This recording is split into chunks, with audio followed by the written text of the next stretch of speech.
드디어 교황청에서 1978년 10월에 과학적인 조사를 허가를 합니다. 허가를 하니까 미국에서 과학자 및 기술자가 무려 20명이나 때로 몰려와갖고 그래갖고 토리노 수의를 가져갑니다.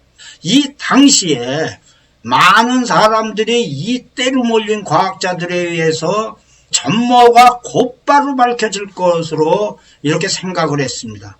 첫 번째는 종교계에서는 당연히 수의가 진짜다.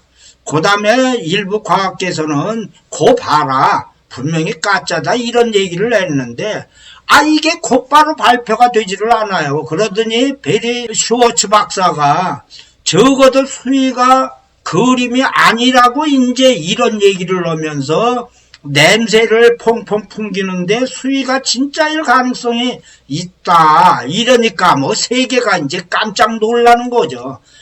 그래갖고 오는데 당장에 얘기 발표할 줄을 알았는데 무려 3년이 가갖고 수의에 대해서 이제 발표를 한 겁니다. 근데 첫 번째로 직접법이 이것이 수의가 예수시대의 팔레스타인 지방에서 사용되었던 직조기술로 만들어졌다. 이게 이제 여러 가지였는데 수의의 서면은 아마이고 목화도 발견되는데 목화를 사용한 직조기로 만들었다. 뭐 이런 얘기입니다. 여기에서 결정적인 거는 아래 적어놓은 게 V자로 거꾸로 박힌 직조 방법은 시리아와 관계되는 예수시대에 한정된다는 겁니다. 뭐 이러니까 연대가 솔창게 올라간다는 얘기죠. 두 번째로는 피해 흔적인데 여기에서 헬러와 마들레 박사가 봤더니 반점에서 헤모글로빈의 흔적을 자기들이 찾아냈다. 혈액형은 AB형이고 그러고 또 하나는 아주 중요한 얘기인데 수의에서 황달 또는 심하게 구타당해서 사망한 사람일 경우에 나타나는 단직 속에서 색소인 빌리루빈을 검출했다. 즉 예수와 같은 그런 형태로 죽은 사람이 이제 틀림없다. 이런 얘기고 이 수의의 인형의 본질은 여기서 보시는 바와 마찬가지로 올 전체를 뚫지 못하고 외부 표면에 두세 가닥만 건드렸다. 그리고 색이 10꽃 짙은 거지. 이건 전에도 나온 얘기지만 색 자체의 차이가 아니라 밀도의 차이로 보인다. 말하자면 수의를 덮여줬던 시신과의 접촉 거리를 이제 뜻한다. 그리고 수의를 이제 만들어진 방법은 사람들이 상당히 많이 관심을 하는 건데 이것이 시신을 덮었기 때문에 생긴 것이냐 이제 아니냐인데 이를 위해서 이제 첨단 과학 기자재들을 이제 동원했죠. 뭐 현미경 엑스선투가 분간 측정 쭉 했는데 이것을 펜 혹은 붓을 산에 담근 다음에 칠하면 산으로는 탈수 현상이 발생하지 않고 천만 태운다. 그러니까 이것이 산으로 인형을 그리는 거는 아니다. 그러니까 그림은 이제 아니다라는 거를 이제 확인을 했죠. 그 다음에 미국의 사뮤엘 헬리코리 박사는 이것이 수의가 어떤 촉매에 의해서 민감한 반응을 일으킨 것 같다. 이게 이제 사진 검판과 같이 십자예공을 받은 시신에 의해서 잠상 영상으로 생길 수도 있다는 얘기인데 이때에 열이 가해지는 상황에서 장시간 경과되면 사진이 찍히는 것처럼 인형이 만들어질 수도 있다. 뭐 이런 얘기를 했습니다. 그랬는데 이 말을 듣고 이제 프랑스인 안투아느 르그랑 박사가 시도를 해봤는데 여기에서 이제 실패를 했죠. 근데 실패한 이유는 아주 간단합니다. 뭐냐면 어떤 촉매인지를 모르기 때문에 이 인형이 인간으로 만들기는 어렵다는 뜻으로 이제 얘기를 한 겁니다. 그 다음에 여기서 그 많은 말이 있었던 게 폴 비뇽 박사의 이제 전기 이미지인데 이게 예수의 시신이 방부 처리용 몰약과 노예가 이렇게 해갖고 덮여 있는 동안 시신에서 땀으로 발산되는 암모니아 전기와 화학 반응을 일으켜갖고 인형이 찍혔다고 그러는데 이것은 시체가 40시간 이상 수유와 밀착되어 있을 경우에는 인형이 생긴다. 뭐 이런 얘기입니다. 이 얘기는 40시간이니까 3일 뭐 어쩌고 저쩌고 되니까 예수님이 부활의 때는 가장 큰 증거로 제시를 되어 갖고 그동안 쭉 얘기들을 됐던 겁니다. 그런데 과학자들이 비뇽 가설을 궁극적으로 포기를 합니다. 그 이유는 증기작용이 있었다고 하더라도 수위의 인형처럼 이렇게 뚜렷하게는 불가능하다. 왜냐하면 공중에 발산되는 증기가 골고루 확산이 되기 때문에 그렇다는 얘기죠. 거기다가 이와 같이 증기가 하려면 사후열이 108도가 넘어야 되는데 무덤에서 108도라니 말이 되느냐, 뭐 이런 얘기도 있었죠. 자, 이와 같은 얘기를 해갖고 참이라는 것이 뭐 솔솔 나오고 이러는데, 이때 과학자들이 이제 가짜라는 이런 걸 조목조목 제시를 합니다. 여기에서 첫 번째는 수위의 그 얼굴로 보면 남자가 변발이라는 겁니다. 그런데 그 유명한 예수님이 변발이라는 것이 나타나지 않다는 거예요. 두 번째로는 예수 시대의 십자가형에 처형되는 죄수는 여자든지 남자든지 옷을 입히지 않았다는 겁니다. 빨가벗겼다는 거죠.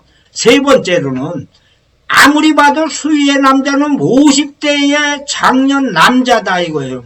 그런데 예수님은 그때 당시에 30대인데 그 며칠간 십자가형을 받았다 해도 50세의 얼굴로 변할 수는 없다는 겁니다. 그 다음에는 성경에 의하면 시신을 감쌌던 수위는 한 장이 아니라 몸과 얼굴 부위를 다른 천으로 감쌌다는 겁니다.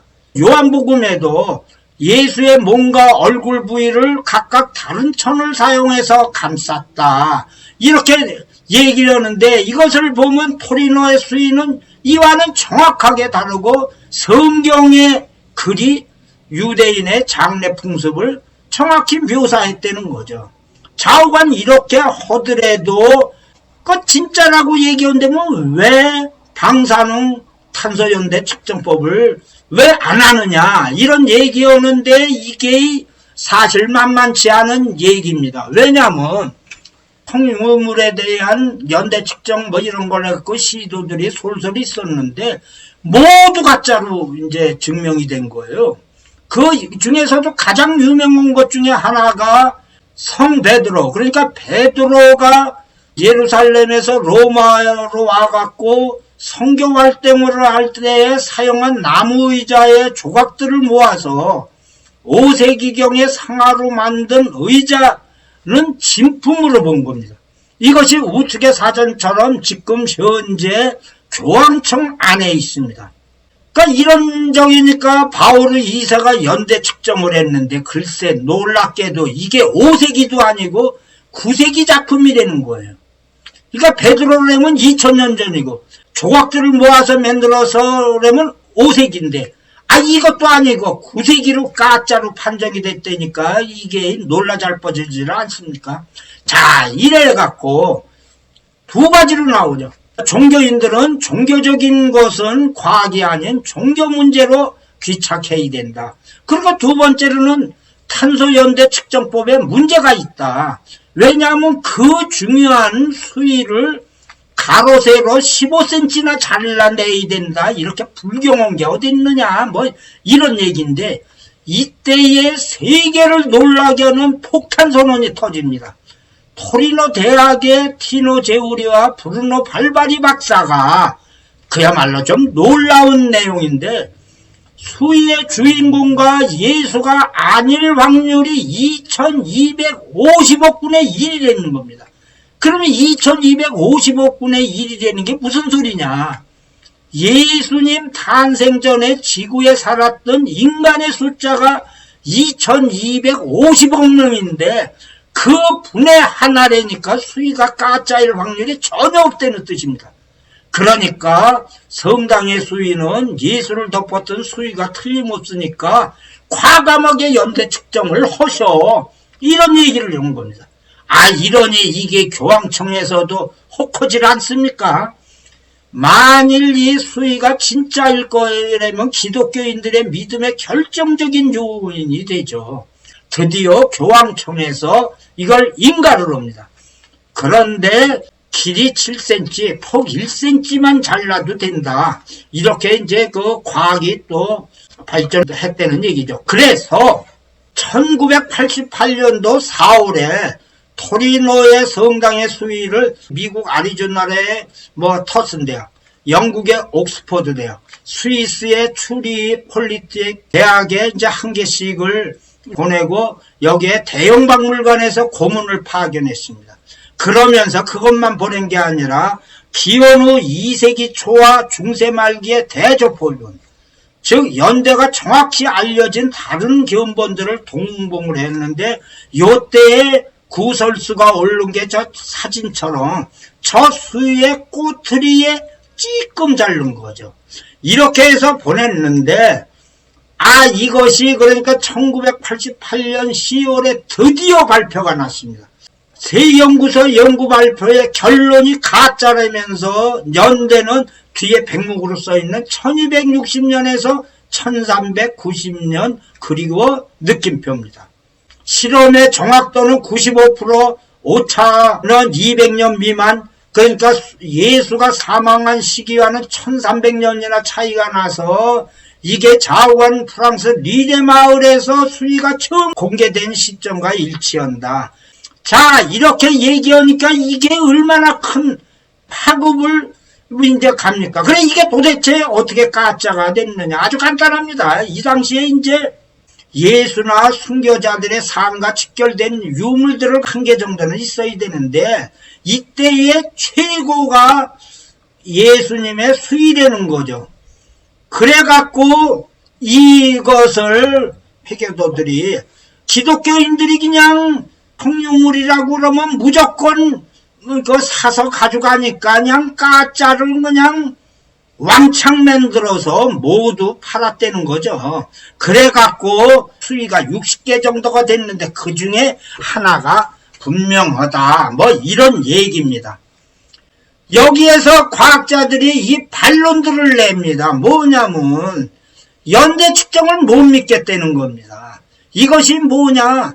탄소 연대 측정법에 6가지 결정적인 조건이 있는데 4가지가 지켜지지 않았다. 그래서 제일 저기 하는 거 겸사를 위한 표면이 저 끝에 있는 조그만 찌끄러기인데 여기에 사람들이 항상 만져갖고 오염이 엄청 됐다. 왜 하필이면 가장 오염된 거를 하느냐, 이런 얘기가 있고요. 그 다음에 채집된 샘플 부위가 이것이 16세기에 제작된 면을 섞어서 만든 거다. 이게 이제 보수하고 수리하고 이렇게 됐다는 얘기입니다. 즉 직조된 샘플이 우연히 실험 샘플에 포함됐다. 이런 얘기도 있고요. 방부제에 노출된다. 왜냐하면 이것이 2000년이나 저걸 했으니까 좌우간 지금처럼 하려면 방부제가 아니면 이렇게 될 수가 없기 때문에 연대 측정에 결정적인 영향을 미친다. 이렇게 얘기를 했더니 수위를 측정한 그 연구소에서 발끈했습니다. 뭐냐면 측정을 원천적으로 부정할 정도로 오음된 천을 받지 않았다. 그러면서도 지들이 네덜란드의 린넨천을 유사한 조건으로 실험해봤더니 방부제 등이 연대에 그 영향을 미칠 정도는 아니다. 이런 얘기를 하면서 여하튼 오염의 문제는 계속 제기가 되는 겁니다. 일부 학자들이 마야 유물에 의한 탄소연대 측정을 할 때 600년의 오차가 나는데 1000년 정도 오차 나지 않으려는 보장이 있느냐, 이런 얘기입니다. 이랬더니 해리 고우 박사가 그 웃기는 소리 하지 말라고. 1400년 정도의 오차가 생기려면 시료의 3분의 1이나 3분의 2 이상이 오염이 돼야 된다. 그러려면 그거는 봐도 안다 이거예요. 깨끗해질 수도 없다 그러면 지들도 안다 이거죠.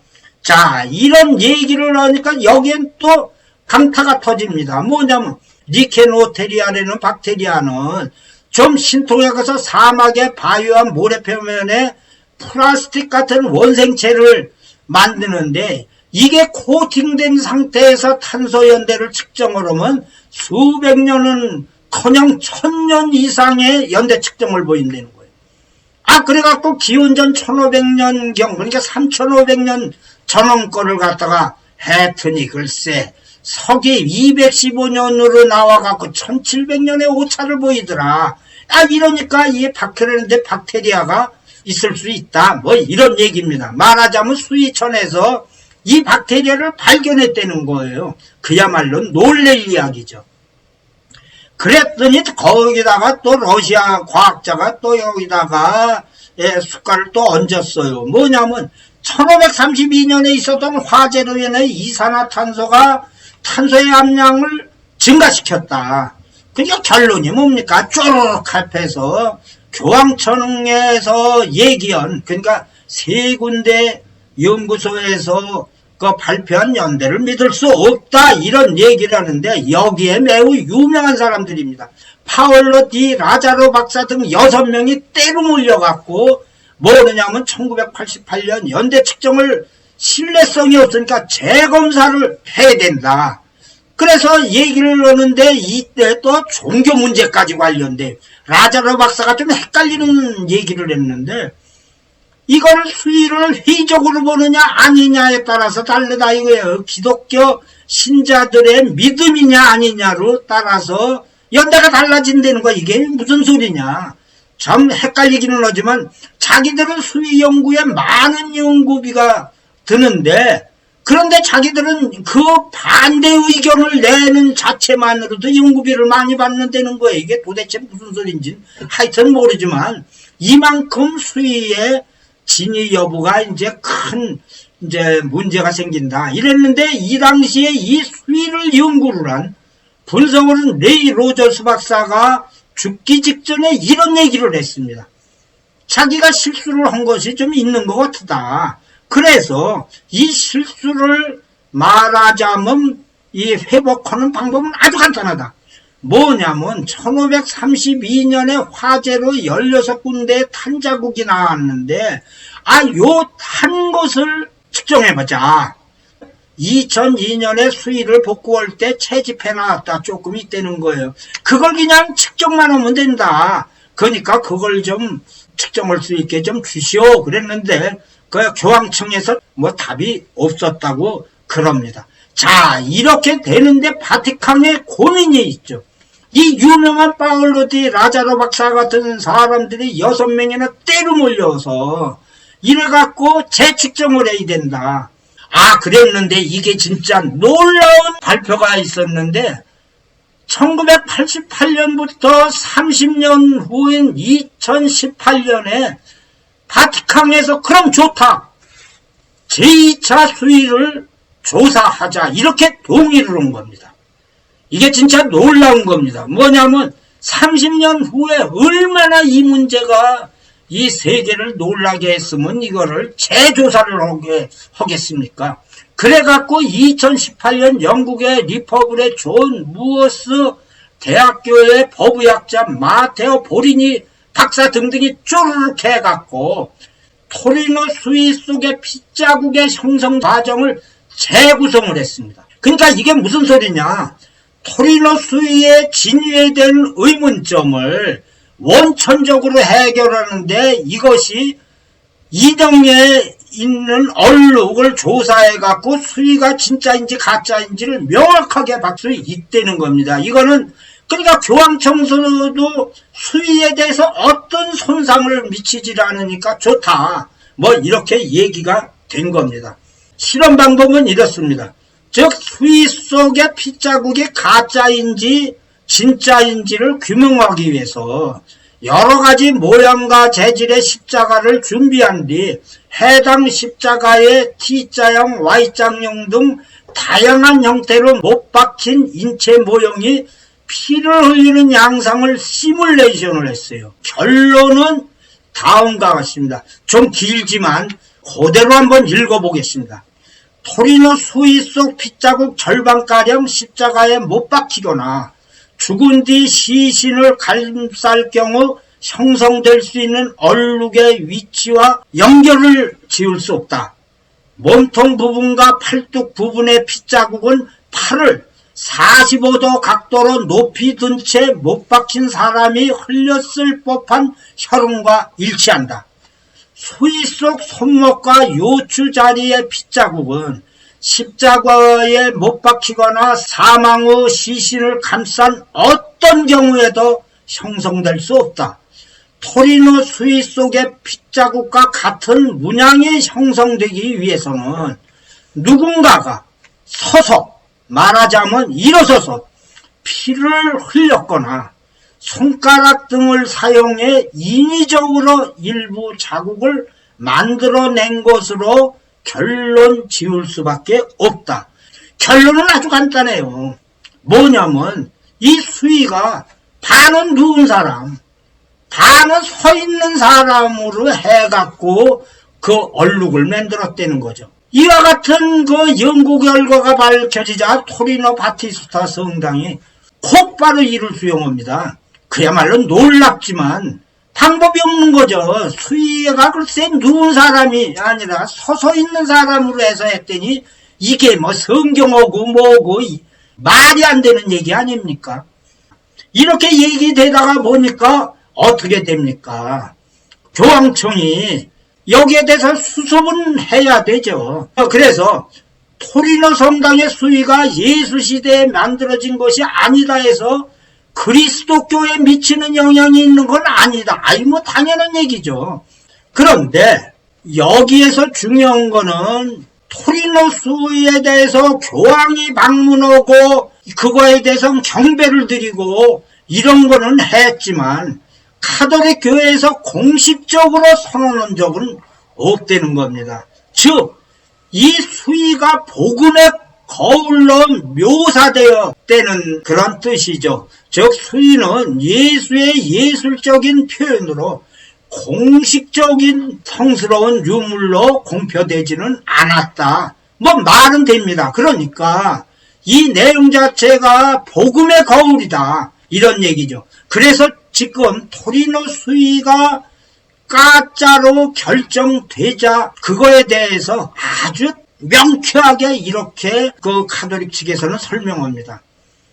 누구나 그 천이 예수님의 몸을 감쌌던 것이라고 믿는다면 그렇게 말할 수 있다. 이렇게 얘기를 하고 있습니다. 이 자체에 대해서 기독교 신자들은 아니든 이것에 대해서 이것이 참이라고 믿는다는 분들은 믿고 참이 아니라고 믿는 분들은 안 믿더라도 이것이 복음의 거울로 묘사될 수도 있다. 이렇게 얘기를 하면 뭐 상반되는 이런 문제점은 없다는 얘기죠. 이상입니다.